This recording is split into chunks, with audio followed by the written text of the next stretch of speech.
भगवान भक्तों को दर्शन देने आते हैं या भगवान भक्तों का दर्शन करने आते हैं? भगवान कभी भी भक्तों को दर्शन देने नहीं आते, भगवान हमेशा भक्तों का दर्शन करने आते हैं। अब आप विचार करो, तब ऐसे दृष्टिकोण से अगर देखा जाए तो भगवान बड़े की भक्त? बताओ, आपको जोर से बोलिए, कौन बड़े? भक्त बड़े हैं। और इसीलिए भगवान स्वयं कहते हैं कि मेरे भक्त जब चलते हैं तो मैं अपने भक्त के पीछे चलता हूं, क्योंकि भक्त के चरणों का जो धूल है वह उड़े और मेरे मस्तक पर। अब जब इतना बड़ा पद भक्ति से मिले, तब भी आप मूर्खतापूर्ण इस दाल भात रोटी पाप पुण्य के चक्कर में लगे रहे, तो आपसे ज्यादा मंद बुद्धि वाला कौन हो? और अगर आप कथा यह सुनने के लिए यहाँ बैठे हैं,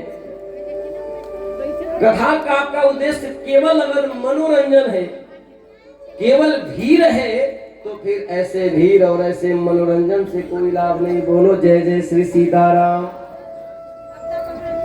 जब देवताओं ने और मैया पृथ्वी ने प्रार्थना किया कि महाराज अब आप ध्रुव जी को दर्शन देने जाओ, भगवान ने कहा कि नहीं, मैं ध्रुव जी को दर्शन देने नहीं जाऊंगा, मैं तो ध्रुव का दर्शन करने जाऊंगा। लेकिन एक समस्या है। क्या? भगवान ने कहा कि ध्रुव तो अपने हृदय में मुझे बैठा लिया, अगर मैं ध्रुव जी के सामने जाऊं तो आंखें नहीं खोलेगा, क्योंकि ध्रुव जी की आंखें बंद है महाराज। हृदय में नारायण जी दिख रहे हैं महाराज, फिर भी नारायण जी सामने आए और नारायण जी सामने 2 4 5 घंटे खड़े हो गए। बेटा ध्रुव, बेटा पुत्र ध्रुव, आंखें खोलो। अरे काहे को महाराज? जिसके अंदर परमात्मा दिखता वो बाहर का संसार काहे को देखे? अब बाहर के संसार देखोगे क्यों?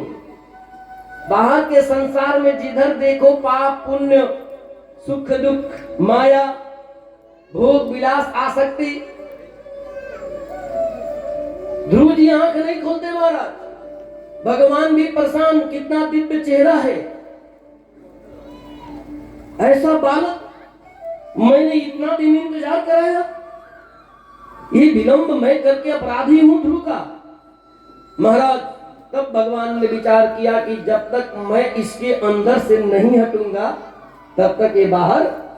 इसलिए जो ध्रुव जी के हृदय में भगवान की मूर्ति बनी थी, जो स्वरूप बना था, भगवान ने उसे कुछ देर के लिए अंतर ध्यान कर दिया, नष्ट कर दिया। बोलो श्रीमन नारायण भगवान की।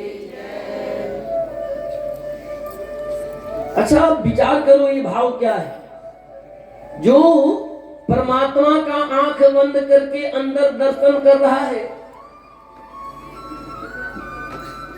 अगर वह परमात्मा अचानक गायब हो जाए तो क्या होगा? महाराज दिखेगा नहीं। मानो ध्रुव जी कह रहे हो, कन्हैया तुम्हें एक नजर देखना है, कन्हैया तुम्हें एक नजर देखना है, कन्हैया तुम्हें एक नजर देखना है, कन्हैया तुम्हें एक नजर देखना है। जिधर तुम छुपे हो उधर देखना है, जिधर तुम छुपे हो उधर देखना है, कन्हैया तुम्हें एक नजर देखना है, कन्हैया तुम्हें एक नजर देखना है। लंबे प्रक्रिया में जाएंगे तो फिर आज की कथा ही पूरी नहीं होगी, है ना? भागवत में यह वर्णन आया है, जरा गौर करें। मैं किसी कथावाचक की निंदा करने के उद्देश्य से बात नहीं बोल रहा।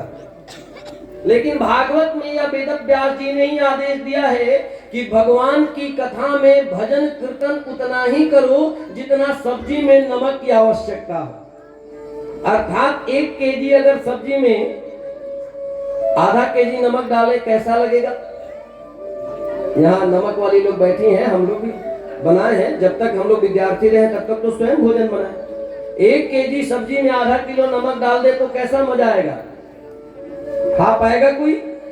और आजकल तो ऐसा ही होता है महाराज, 4 घंटे की कथा न होती है 2-2.5 घंटे की, उसमें भी है। और आजकल तो महाराज ऐसा व्यास पीठ से ऐसा आडंबर, ऐसे मूर्ख लोग जिन्हें एक भागवत का श्लोक न है, बैठकर इसकी गरिमा नष्ट करते हैं। अभी तो कुछ लोग को हम देखते हैं, कुछ तो ऐसे आए हैं यहाँ दुपट्टा ओढ़ के बैठते हैं महाराज, और बीचे में उठ के व्यास पीठ से नाचने लगते हैं। लो भैया, ये नचवैया गवैया का काम है जी। आप व्यास पीठ पर सुखदेव रूप वेद व्यास रूप बैठे हो, इसकी मर्यादा है, इसकी गरिमा को नष्ट न करो। ये नाच रंग मंच नहीं है, ये ज्ञान मंच है। नाच गाना सुनने के लिए नहीं बना, इसमें केवल भगवान नाम संकीर्तन हो भी उतना जितना भोजन में नमक के लिए जितना स्थान है भोजन में उतना ही। नहीं तो आजकल मान के चलो महाराज, लोगों ने ऐसा बना दिया राधा तत्व को। राधा तत्व है, मैंने पहले दिन की कथा में समझाई थी ये बात आप लोग को। राधा तत्व है। आजकल तो महाराज चूड़ियां बजाऊं कि बजाऊं कंगना, बोल तुझे कैसे मैं रिझाऊं सजना, ऐसी बातें अगर चलने लगे तब तो आप सब व्यासपीठ पर बैठो।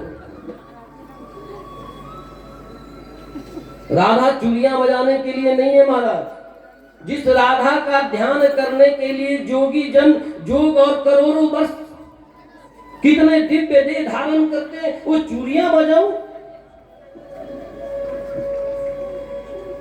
ऐसा मजाक न करे और ऐसे कथावाचकों का भी बहिष्कार जरूर करें। आप भगवान की कथा सुनने बैठे हैं, नाच गाना का ये साधन नहीं। हाँ, भजन भगवान का थोड़ा देर भाव नमक जैसे स्वाद देता है, ज्यादा हो जाए तो बीपी बढ़ा दे, खून की गर्मी बढ़ा दे।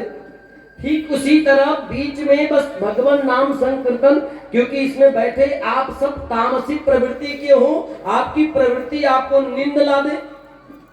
ऐसे भी कथा में नींद बहुत आती है महाराज, और जब ब्रह्म विद्या को नींद आ जाए तो आप लोग तो सामान्य है। और फिर हमें लगता है शायद आप लोग कथा सुनते ही नहीं है। कौन है ब्रह्म विद्या? भगवती। अजब, भगवती जी शिव जी की कथा सुनकर सो गई, जिसको एक तोते ने सुना और वही तोता सुखदेव हो गया। तो जब ब्रह्म विद्या को नींद आ जाए तो आप कौन है? आपको तो स्वयं आ जाना है। महाराज ध्रुव जी भगवान का ध्यान करते हैं, भगवान का स्वरूप अंदर से बाहर आ जाता है। ध्रुव जी की आंखें खुल जाती है, कहीं कोई गड़बड़ी तो नहीं हो गई, कहीं साधना में कोई भूल तो नहीं हो गई महाराज। लेकिन जो ही बाहर देखते हैं, जो रूप अंदर है वह बाहर है। 5 वर्ष का बालक विद्यालय नहीं गया है, पढ़ा नहीं है, केवल कर जोरे बैठा है, खड़ा है, आंखों से आंसू की धारा बह रही है। महाराज क्या बोलूं, भगवान तुम आ गए हो, क्या बोलूं, क्या मांगू? बस ध्रुव जी ने इतना कहा कि प्रभु मुझे तो ये भी नहीं पता है कि मांगना क्या चाहिए। आप बस भगवान ध्रुव जी के भाव को समझ गए। भगवान ने जो उनके हाथ में शंख है, जो शंख समस्त शास्त्रों का स्वरूप है, ध्रुव जी के गाल पर भगवान ने अपना शंख लगा दिया। और जो ही भगवान ने अपना शंख लगाया महाराज, ध्रुव जी के मस्तिष्क में, उनकी बुद्धि में सरस्वती जी प्रविष्ट कर गई और ध्रुव जी को सकल वेद सकल शास्त्रों का ज्ञान आ गया। महाराज बोलो जय जय श्री सीताराम। और महाराज ध्रुव जी कर जोड़ते हैं और भगवान की स्तुति करते हैं। महाराज ध्रुव जी जो प्रथम पद है उसको मैं आपको बताऊं, कर जोड़कर भगवान से कहते हैं महाराज, योऽन्तः प्रविश्य मम वाचमिमां प्रसुप्तां संजीवयत्खिलशक्तिधरः स्वधाम्ना अन्याश्च हस्तश्चरण श्रवणात्मगादीन् प्रणमस्तु भगवते पुरुषाय तुभ्यम्। हे दिव्य पुरुष परमात्मा, आपको मेरा प्रणाम है। मैं आप नारायण के चरण कमलों में वंदन करता हूँ। बोलिए श्रीमन नारायण भगवान की। और ध्रुव जी ने कहा, प्रभु आपका दर्शन हो गया, बस मुझे मेरी तपस्या का फल प्राप्त हो गया। लेकिन भगवान ने कहा, ध्रुव कुछ मांगो। मैं आया हूं तो बेटा कुछ मांगो। ध्रुव जी ने कहा, महाराज मुझे कुछ नहीं चाहिए, बस आप आए हैं तो आप अपना परम दुर्लभ जो वैकुंठ है वह मुझे दे दीजिए। भगवान ने कहा, ध्रुव लेकिन मेरी इच्छा है, मैं तुम्हें वरदान देता हूं कि तुम इस धरती पर 36,000 वर्ष, कितने वर्ष? 36,000 वर्ष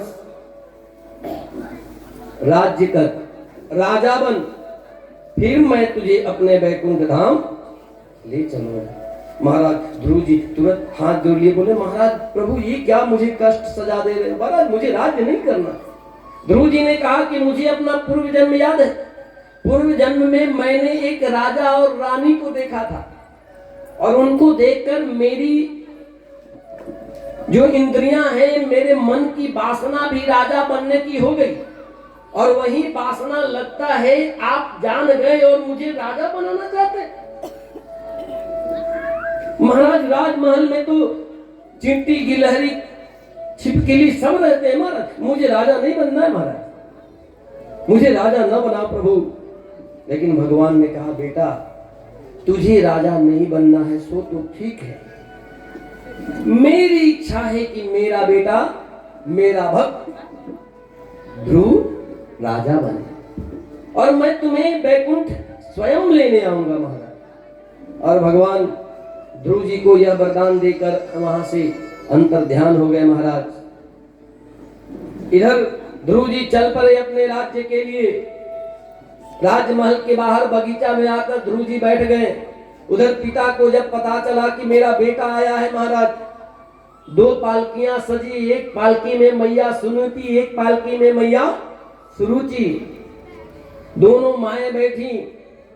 पिता उतानपाद जी चले पुत्र के स्वागत के लिए। देखिए भगवान की भक्ति का फल कैसे प्राप्त होता है। 6 महीना पहले जिस पिता ने गोद में लेने से इनकार कर दिया था, 6 महीना बाद भगवान की कृपा से वह पिता उस पुत्र के सत्कार के लिए बढ़ रहा है। जिस माता सुरुचि ने घर से निकाला, उस माता सुरुचि का भी हृदय। महाराज ध्रुव जी आकर बैठे हैं, पिता आते हैं, मेरा बेटा ध्रुव कहाँ है? पुत्र राजा रथ से उतरते हैं महाराज। ध्रुव जी देखते हैं पिताजी आए हैं, आज का बेटा हो गए बाप बन भेज दिया। महाराज ध्रुव जी चरणों में साष्टांग लेट जाते। पिताजी सामने, बेटा कहाँ है? सेवकों ने कहा। ध्रुव जी बोले, पिताजी मैं आऊं। महाराज पिताजी भी ध्रुव के चरण को पकड़ने लगे, पुत्र क्षमा कर दो मुझे। ध्रुव जी ने कहा, पिताजी ये आप क्या कर रहे हैं महाराज? तब तक सामने माता सुनीति दिख गई। ध्रुव जी दौड़ कर गए मैया सुनीति के पास, लेकिन मैया सुनीति ने कहा, बेटा मेरा वंदन न कर, मैं तो मां हूं। महाराज मां का पुत्र बंधन करे न करे मां बहुत नाराज नहीं होती। सुनीति ने कहा, पहले उस विमाता को जाकर प्रणाम कर जिसके कारण से तूने परमात्मा को पाया। अगर वह विमाता तुझे प्रताड़ित न करती तो तू आज क्या ये ध्रुव बनता? बेटा पहले विमाता सुरुचि को प्रणाम कर। और ध्रुव जी जाकर सुरुचि को प्रणाम करते। सुरुचि जी का कंठ भर आया, बोली, पुत्र मैं बर अभागिन, जो मैं इस सौंदर्य अहंकार में फंसकर नन्हे से बालक को मैंने बन भेज दिया। ध्रुव जी ने कहा, मां तुम मेरी गुरु है। अच्छा, गुरु कौन है? देखिए, कथा तो ऐसे ही फिर लाइन से हम चलते जाएं, लेकिन गुरु का मतलब समझ लेना है क्या है। अब तो लोग ऐसे पढ़ते ही हैं, गुरु ब्रह्मा गुरु विष्णु गुरुदेव महेश्वर गुरु साक्षात परब्रह्मा तस्मै श्री गुरुवे नमः, और भी दिव्य अखंड मंडलाकारं व्याप्तम येन चराचरम्। लेकिन गुरु तत्व का मूल अर्थ वही है जो जीव को ब्रह्म से मिला दे, वही गुरु है। गुरु वह माध्यम है जो इस जीव को ब्रह्म से मिला दे। लेकिन आज के गुरुजी जीव को ब्रह्म से नहीं मिलाते। इस जीव के पास जो है उसको किस प्रकार से ले ले महाराज, जो जितना ले ले वह उतना बड़ा। और चेले भी दिव्य है महाराज। गुरु जी के पास कितना वैभव है, तो बड़े गुरु जी। गुरु वही है जो जीव को ब्रह्म से मिला दे। और आज ध्रुव जी ने कहा, मैया तू गुरु है, तूने मुझे ब्रह्म से मिलाया। बिना गुरु का यह जीव ब्रह्म से नहीं मिल सकता। आप विचार करें, दशरथ जी जीव हैं, राम जी ब्रह्म है। और उस राम को, दशरथ को पता था कि मेरे यहां राम आएंगे, भगवान आएंगे, क्योंकि उनको श्राप मिला था श्रवण कुमार के माता पिता का कि तू पुत्र वियोग में मरेगा। लेकिन ये पता नहीं वो ब्रह्म कब आएगा। गुरु जी से परामर्श हुआ, गुरु जी ने यज्ञ का स्वरूप दिया और उसके माध्यम से अंतकाल में ब्रह्म की प्राप्ति हुई। सुमति माता की आदेश पर ध्रुव जी अपनी मां सुरुचि को प्रणाम करते हैं, जो भी माता है। फिर अपनी माता से मिलते हैं महाराज। और आपको आश्चर्य होगा, ध्रुव जी 5.5 वर्ष के हैं। 5 वर्ष में तो निकले 6 महीना समय बीता। 5.5 वर्ष के ध्रुव जी जब माँ के पास आते हैं और माँ के आलिंगन में जाते हैं महाराज, आप माताएं हैं, बताइए क्या होगा। माँ के पयोधर में ममता का श्राव आ जाता है। माँ के पयोधर से दुग्ध की धारा बह जाती है महाराज, जो स्नेह है, वात्सल्यता है, प्रेम है।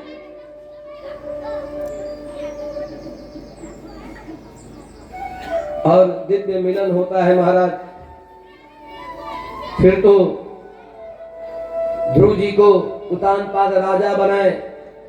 उतानपाद नारद जी के परामर्श से वन को चले गए। वहीं तपस्या करके उन्होंने परम गति प्राप्त करी। ध्रुव जी राजा बने।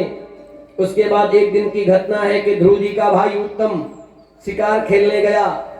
वहां पर यक्षों के साथ उसकी लड़ाई हुई। उस लड़ाई में, युद्ध में उत्तम मारा गया। ध्रुव जी को क्रोध आया। ध्रुव जी बदला लेने के लिए यक्षों से युद्ध करने लगे। फिर ध्रुव जी को आकर ब्रह्मा जी ने समझाया, जीवन में मरना जीना तो विधाता का खेल है, इसमें यक्षों का कोई दोष नहीं, क्योंकि यक्षों के द्वारा ही तेरे भाई का मरण सुनिश्चित था। इसलिए युद्ध को विश्राम दे दो महाराज। फिर ध्रुव जी भगवान के कहे अनुसार बहुत दिन तक राज्य किए, यानी 36,000 वर्ष तक। उसके बाद महाराज ध्रुव जी ने क्या किया महाराज, ध्रुव जी का जो पुत्र है, ध्रुव जी का पुत्र का नाम है बत्सर। ध्रुव जी ने बत्सर को गद्दी पर बैठाया और स्वयं चले आए गंगा जी के किनारे तपस्या करने। अच्छा देखिए, जमुना जी गंगा जी, ध्रुव जी ने भगवान को पाया जमुना जी के किनारे बाल्यावस्था में। और जब अब विवाहावस्था आ गया 36,000 के बाद वर्ष के बाद, तो आ गए कहाँ, गंगा जी में तपस्या। अच्छा, गंगा जी और जमुना जी में अंतर क्या है स्वरूप का? गंगा जी 4 भुजा, जमुना जी 4 भुजा वाली और गंगा जी 2 भुजा। जमुना जी कछुआ की सवारी करती हैं। जमुना जी का सवारी क्या है? और जो गंगा जी हैं इनकी सवारी मगरमच्छ। महाराज ध्रुव जी आकर गंगा किनारे बैठ जाते हैं महाराज। लेकिन ध्रुव जी को गंगा किनारे शांति नहीं मिलती, क्योंकि वहां गंगा बड़ी तेज वेग से बहती है। इसलिए उनकी जो कलकल की ध्वनि है ना, वो ध्रुव जी की शांति में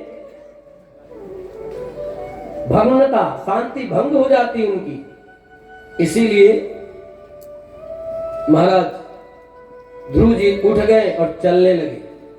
चलने लगे तो गंगा मैया स्वयं प्रकट हो गई, और गंगा मैया प्रकट होकर ध्रुव जी से प्रार्थना करी कि बेटा मेरे तत्व को छोड़कर मत जाओ, क्योंकि तुम्हारे जैसा भक्त जहां बैठ जाए वह जगह तीर्थ हो जाता है, इसलिए बेटा मत जाओ। ध्रुव जी ने कहा माँ तुम हल्ला बहुत करती है, तुम्हारे शोरगुल से मैं परेशान हूँ। तो गंगा जी ने ध्रुव जी को कहा कि ठीक है, जब तक तुम यहाँ रहोगे और आगे भी आजीवन मैं यहाँ शोर नहीं करूंगी, शांति से बहूंगी। महाराज बोलो भक्त वत्सल भगवान की, बोलो करुणा निधान की, गंगा मैया की, जमुना मैया की, और चुपचाप रहने वालों की।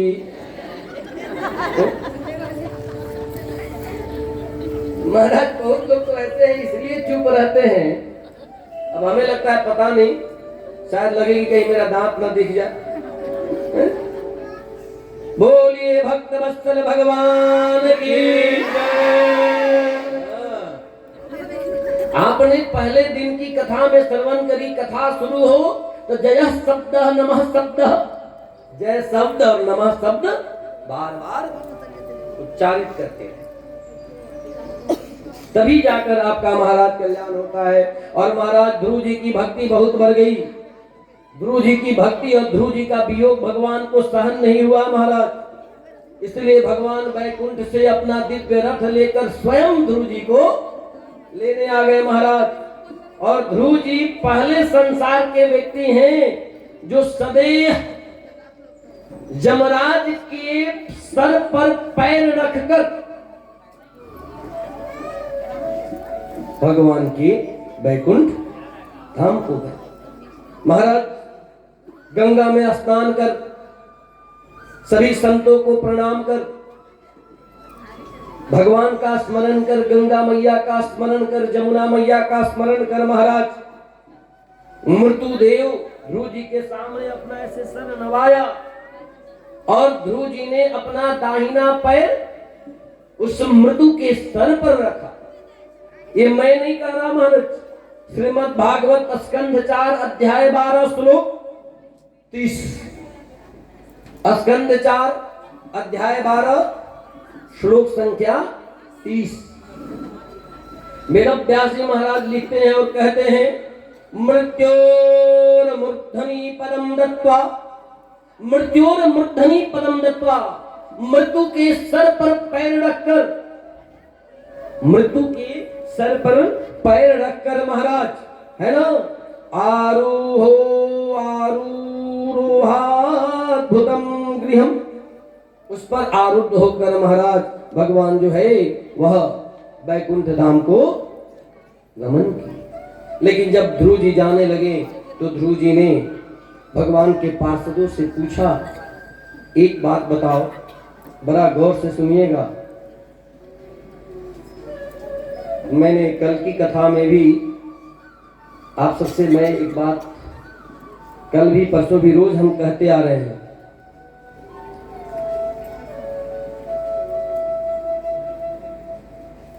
कि आप स्त्रियों का, माताओं का बड़ा योगदान है धर्म संरक्षण में। आप न हो तो श्रोता कहाँ मिलेंगे महाराज। पुरुष तो बेविचार में ही संलग्न रहने में आनंदित हो।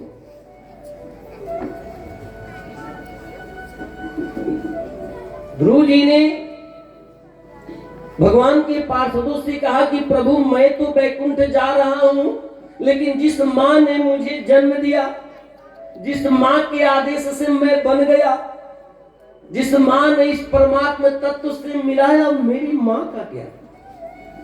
महाराज भगवान के पार्षदों ने कहा ध्रुव जी शायद आप भूल गए, हमारी संस्कृति में मां पहले जाती और बेटा।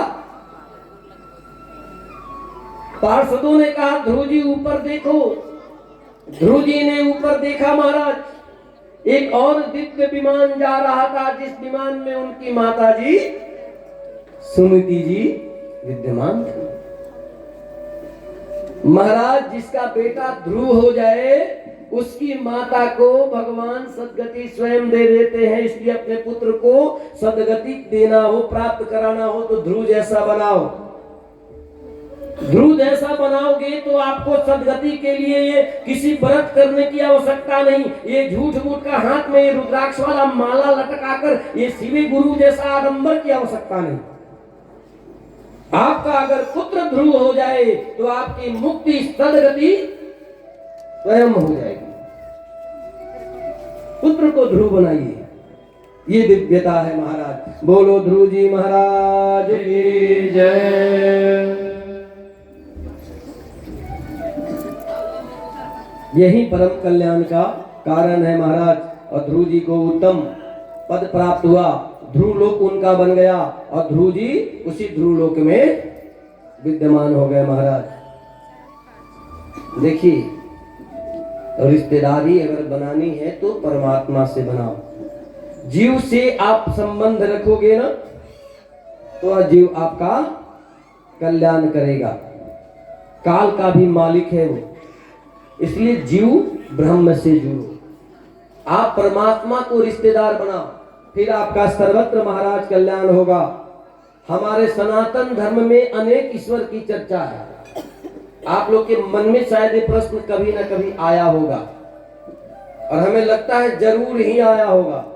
भगवान बहुत हैं, राम जी की पूजा करे, कृष्ण जी की पूजा करे, शंकर जी की पूजा करे।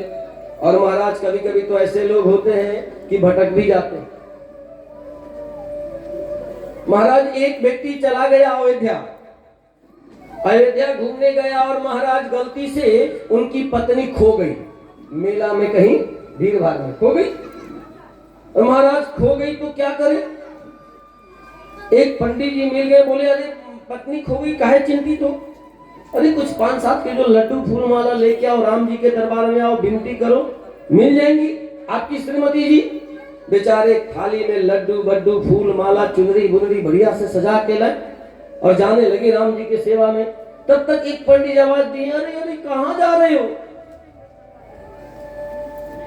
अरे भाई पत्नी खो गई है, मिल नहीं रही है, भगवान से प्रार्थना करने। अरे कहाँ, गलत जगह जा रहे हो महाराज, वो डिपार्टमेंट ही गलत है। अरे इधर हो यहाँ हनुमान जी से विनती करो महाराज।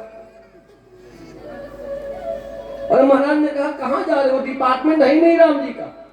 बेचारे भक्त ने कहा अरे राम जी है, हनुमान जी है, राम जी भगवान है, हनुमान जी तो उनके सेवक है। बोले वो सेवक वेवक की बात छोड़ो, डिपार्टमेंट की बात करो। वो डिपार्टमेंट है ही नहीं। राम जी की तो अपनी लुगाई गायब हो गई थी तो ढूंढ नहीं पाए, उनकी लुगाई को ढूंढने का काम हनुमान जी किए। तो जो अपनी लुगाई न ढूंढे वो आपकी लुगाई कहां से मिलाएगी? अच्छा आप विचार करो, बात तो उसने मजाक में कही थी लेकिन बात तो तर्क की कही थी। राम जी की लुगाई गायब तो हनुमान जी ढूंढे। बोला वो डिपार्टमेंट गलत है, इधर आ जाओ। बेचारे ने फिर थाल लिया, चल गए हनुमान जी के पास। और संजोग भी ऐसा हुआ, जो ही हनुमान जी के पास गए उनकी लुगाई भी कहीं से लुढ़कते भुनाते आ गए और मिल गई लुगाई। इसीलिए गोस्वामी बाबा ने लिखा, कहा राम ते अधिक राम दूता भराई। राम से ज्यादा उनके भक्त उनके दूत की महिमा है हमारी। तो अनेक भगवान हैं, आप विचार करें, शंकर जी की पूजा करें। तब तक महाराज गए, अरे कहाँ जा रहे हो, आपका शंकर जी से कल्याण नहीं होगा, नारायण जी की पूजा करो। आप ही काम करो, दुर्गा जी के यहाँ जाओ, दीपक जलाओ। आपने बहुत दिन जलाया महाराज, नहीं हुआ, घबरा गए हो ना महाराज। ये दुर्गा जी सिद्ध नहीं है, वो सिद्ध वाले के पास जाओ। अब आप भी भटकते हैं महाराज। ये राम कृष्ण दुर्गा हनुमान शंकर विष्णु, दुर्गा में भी लक्ष्मी काली हैं, अनेक अनेक।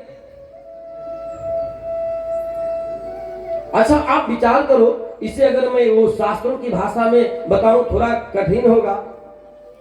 हालांकि शास्त्र की भाषा में भी बहुत सामान्य शब्द है। भागवत में कहा गया है महाराज, एकम सदविप्रा बहुधा वदंती, एक ही ईश्वर है, उसे अनेक नामों से जाना जाता है ना। एकम संतम बहुधा कल्पयंती, एकह सन्न बहुधा विचारः।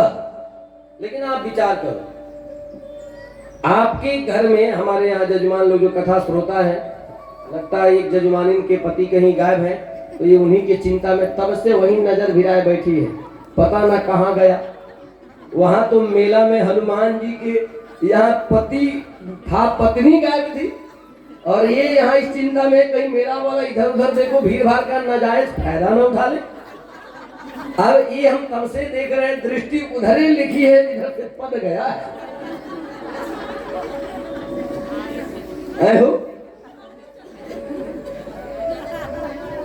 बोलो जय जय श्री सीताराम। आपके घर में जजमान लोग हैं, आपके 2 3 4 बच्चे हों, और कभी कभी आप विचार करते हैं कि नहीं, आपका एक बच्चा कहेगा हम आलू खाएंगे, दूसरा बच्चा कहेगा नहीं हमको भिंडी बनाओ, तीसरा बच्चा कहेगा ना ना ना हम बाप रे भिंडी तो छू ही नहीं सकते, हमको तो मैगी ही खाना है। चौथा कह रहे नहीं भाई बिल्कुल नहीं, ये हम भिंडी आलू मैगी भी नहीं खाएंगे। क्या खाओगे बेटा? कहीं दुलारा बेटा क्या खाओगे? बोलेगा ना ना ना ना, ना हमारे लिए तो भाई तू पिज्जा मंगा। तो आप एक माँ अपने उद्देश्य क्या है? पेट को भरना, उसके उदर की पूर्ति, लेकिन उसकी रुचि के अनुसार आपने वैसा भोजन दे दिया। इसलिए हमारे यहाँ ये प्रवृत्तियां अलग अलग है, तत्व अलग है, इसलिए सबकी प्रवृत्तियां। चलो भाई तुम्हें राम से प्रेम नहीं है तो श्याम से प्रेम करो, श्याम नहीं चित्त को हनुमान भाई तो हनुमान। जैसे क्या है, सारे नदियों का जल जाकर कहां मिलता है? सागर में। सारी नदियां जब जाकर सागर में मिलती हैं, लेकिन जब अलग अलग है तो जमुना है, गंगा है, सरस्वती है, उसी तरह सारी परमात्मा का स्वरूप एक है। अच्छा एक और मान लीजिए, हमारे यहाँ जजमान बैठे हैं, घर में आपकी पत्नी आपको क्या बोलती है? एजी बोलती होंगी, ज्यादातर आजकल तो एजी चलता है। एजी का मतलब है अबे गधा, सांकेतिक रूप से। अब कहने को जो कहे, लेकिन मूलतः हम यही समझते हैं, एजी ओजी अबे गधा। खैर, बेटा बाप, बेटा क्या बोलेगा? पिताजी, डैडी। मित्र आपके बोलेंगे आपके नाम लेकर, कहीं ऑफिस में काम करेंगे तो वहां क्या हो जाएंगे? सर। अच्छा आप बताइए, घर में आप लूजर पहनकर ऊपर एक टी शर्ट पहनकर रहे और ऑफिस में यही पहन के जाएं, चलेगा? फिर वहां का ड्रेस कोड होगा ना, वहां फिर आप कोट पैंट जो पहने, टाई लगाएं, वो बैच लगाएं, वो आइडेंटिटी कार्ड लगाएं, लगा के जाते ना, वहां स्वरूप भी बदल गया। अब अगर आपकी पत्नी कहे ना ना ना ना बाप रे, मेरा पति तो लूजर वाला था, नीचे पैजामा ऊपर टी शर्ट पहना था, कोट वाला मेरा नहीं है, तो आपको कैसा लगेगा? तो परमात्मा भी वैसे ही है महाराज। धनुष बाण लेकर आए तो राम, मुरली लेकर आए तो श्याम, गदा लेकर आए तो हनुमान। परमात्मा ने कल्प कल्प में जैसा कल्प रहा वैसा स्वरूप। और विचार करो तत्व से जरा। भगवान के 24 अवतारों की चर्चा हुई और 10 मुख्य अवतार, मत्स्य अवतार से लेकर कल्कि तक। पहले सृष्टि जलमग्न थी, जीवन केवल जल में था, तो परमात्मा मत्स्य अवतार, जल में ही जीवन। अब जल के बाद थोड़ा स्थल हुआ तो भगवान कछुआ बने, जो जल और स्थल दोनों में भ्रमण करे। थोड़ा और विस्तार हुआ, जल स्थल कीचड़, तो भगवान शुक्र बने, जल स्थल कीचड़ तीनों में जीता है। थोड़ा और विस्तार हुआ तो भगवान परशुराम, विस्तार हुआ, ऐसे करते करते राम बने। भगवान ने देखा राम बने, मर्यादा स्थापित किए, उस मर्यादा का परिणाम क्या हुआ? राज छूटा, पत्नी चोरी हो गई, राज में भी आए तो कलंक लग गया पत्नी को, पुत्र भी सामने उत्पन्न नहीं हुआ, पुत्र से भी दुराव। तो भगवान ने कृष्णावतार बोला पूरी छलिया बनेंगे, पूरा छलेंगे सबको। अब हमारे साथ राजनीति बहुत हुआ रामावतार में, अब हम राजनीति सृष्टि जैसी वैसा ही परमात्मा, जैसा हम वैसे परमात्मा, जैसी सृष्टि वैसा ही परमात्मा का स्वरूप है। इसलिए भैया मैंने आपको कल बताया था या परसों, राम कृष्ण दो एक हैं, अंतर नहीं निमेष, एक के नयन गंभीर हैं, एक के चपल विशेष। बोलो श्री राम कृष्ण भगवान की जय। और शास्त्रों में देखें तो जो नाम भगवान का है वही नाम शिव का, वही राम का। विष्णु सहस्त्र नाम का पाठ करें तो विष्णु जी के लिए नाम आया है सर्वः सर्वः शिवः स्थाणुर्भूतादि निधि रव्ययः। विष्णु का नाम सर्व है, विष्णु का नाम शिव भी है। आप शिव के 1000 नामों में जाए, जगतपति जगदीश्वरः जगत पालकः, ये भगवान शिव का भी नाम है। तो नामों के लफड़ा में मत पड़े, नामों का झमेला तो फिर सीताराम महाराज। नामों के चक्कर में तो एक बार ऐसा हुआ कि एक महिला के पति का नाम था दरिद्रनाथ, और वो था भी दरिद्र। पत्नी को शिकायत इस बात का था कि भाई, इस बात की शिकायत थी पत्नी को कि आपका नाम ही दरिद्र है, इसलिए आप दरिद्र नाम बदल लो। बेचारे ने सोचा अच्छा नाम चूज करें, चुने। बेचारे गए तो देखे कुछ लोग श्मशान की ओर जा रहे थे, पूछे महाराज जो गुजर गया वह कौन है? पता चला अमर। तो विचार किया अमर को मरते देखा, अमर है तो मर गया। और भी विचार करें, आप छोड़े ये बातें लंबी है। आप बताएं, आप लोग घर में जो झाड़ू लगाती हैं उसको पहले गांव में खरखा बनता था, उसे क्या बोलते थे? बरहनी।